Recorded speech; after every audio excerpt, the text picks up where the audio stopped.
Yang hadir di gala dinner tadi malam dan juga hadir saat ini terlihat CEO Tesla, ada Elon Musk di situ, kemudian ada perwakilan dari Uni Emirat Arab.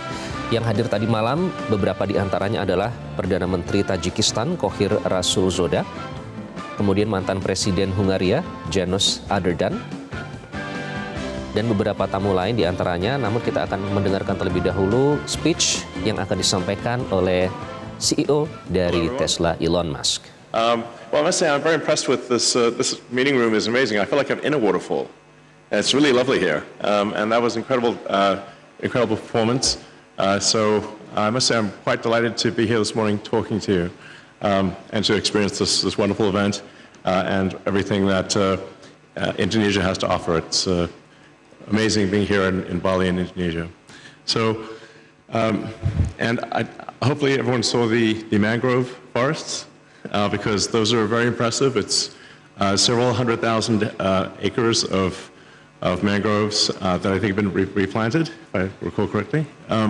So there are a lot of great things happening in Indonesia and the rest of the world. Overall, I would say I'm quite sort of optimistic for the future. I think we should never be complacent or entitled, but I do think that if we're not complacent and entitled, that the future will actually be great for the world. And I think we're headed to a bright future overall. And with respect to water, I've always thought we call Earth Earth, but actually Earth is 70% water by surface area. So technically, I think if aliens came here, and a lot of people think aliens have come here, because they're always asking me about aliens. They would name us water, because we are 70% water and only 30% land.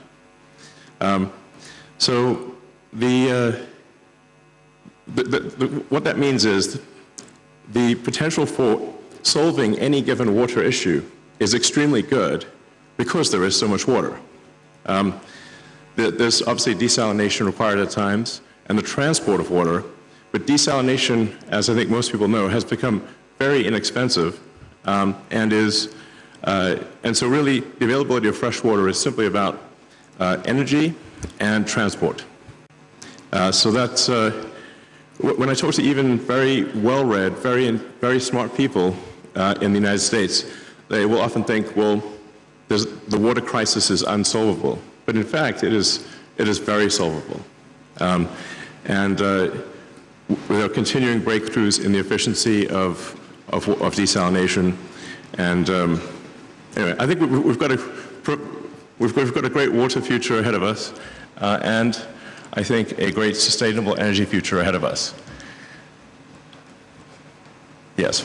So anyway, hopefully that is. I'm kicking things off on a positive note, but I think with good basis for doing so. Yeah. With that, I think the next section is really just some questions or Q&A. If anyone would like to ask me anything about anything, I suppose we should generally stick to the topic of water, given that it's the water conference. But I'm happy to answer other questions as well. I'm not quite sure how the logistics of question posing works, but you could just say a question. Sure.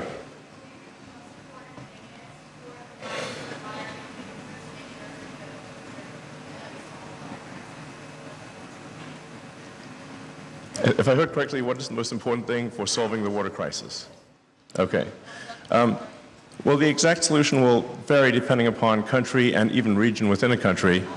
But as I mentioned, because the cost of desalination has dropped so much, if you're just talking about water for individual consumption or water in, say, a hydroponics facility, some kind of, where you're not simply putting it on the ground for crops, but actually have some sort of contained facility that minimizes the amount of evaporation, I think you can basically turn any part of the world green, including the entire world. So it just begs the question of where does the energy come from? And here's where I think solar energy is very much underestimated in terms of its capability. So if you think about what would the Earth be without the sun, the Earth would be a frozen dark ice ball at roughly 3 degrees above absolute zero. It would be quite unpleasant. So, or, very cold and dark. But because of the sun, we're at quite a nice temperature, quite pleasant. So roughly 300 degrees above absolute zero.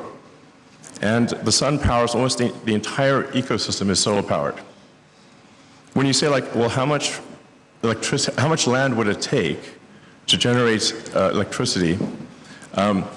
There's a gigawatt per square kilometer of solar radiation that reaches the surface. So for every square kilometer, there's a peak power of roughly a gigawatt, which is comparable to a power station. Now, the sun doesn't shine all the time, obviously. So when you net all of that out and say, well, how much energy per day does 1 square kilometer yield? It's roughly 1 gigawatt hour per square kilometer per day, which is still a lot. So, and if you do the rough math, to power the United States, which is a heavy user of electricity, would take less than a 200 kilometer by 200 kilometer solar array, power the entire United States. And if you drive through the United States, there's plenty of sections of the United States where there is basically no people. Or another way to think of it is a small section of the Sahara could power all of Europe. Or the world. Now, I'm not saying you would be so concentrated in the placement of solar power, because it's better to be more distributed. But the sheer magnitude of solar power that is available is often not quite understood. But the math of it is very clear. So I really would strongly recommend sort of a solar plus battery combination, or wind plus solar, can solve all of the world's energy needs by a lot.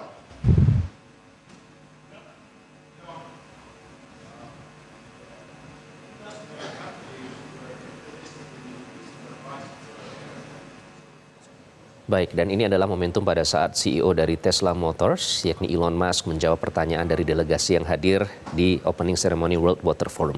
Tadi Elon sempat berkelakar pada saat ditanyakan atau pada saat membahas tentang isu air.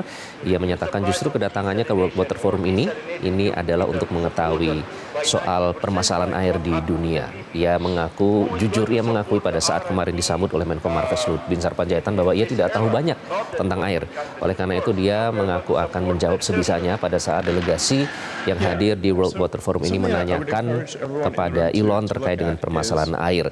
Namun tadi ia menyatakan secara general permasalahan air ini sangat berpengaruh pada kehidupan di dunia saat ini, terutama terkait dengan panen, kemudian hasil pertanian itu sangat dipengaruhi oleh air. Oleh karena itu tadi ia menyebutkan alternatif lain yang bisa digunakan, yakni adalah ini relevan dengan bisnisnya ya, yakni terkait dengan energi tenaga matahari atau tenaga solar. Ia menyatakan bahwa ini sering belum dianggap penting, padahal itu adalah merupakan energi yang bisa digunakan di masa depan dengan permasalahan yang ada saat ini.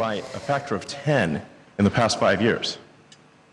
So many of the studies that were done in times past when batteries were very expensive and solar power was very expensive. And I would just encourage everyone to basically take another look at the cost of solar and the cost of batteries, and I think you'll find that you're pleasantly surprised. So, all right, time to wrap it up. Yes, okay, thank you. Well, it's an honor to be here, and thank you very much for listening to my words, and I hope you have a fantastic conference. Thank you. Thank you, Mr. Elon Musk. Please return to respective seat.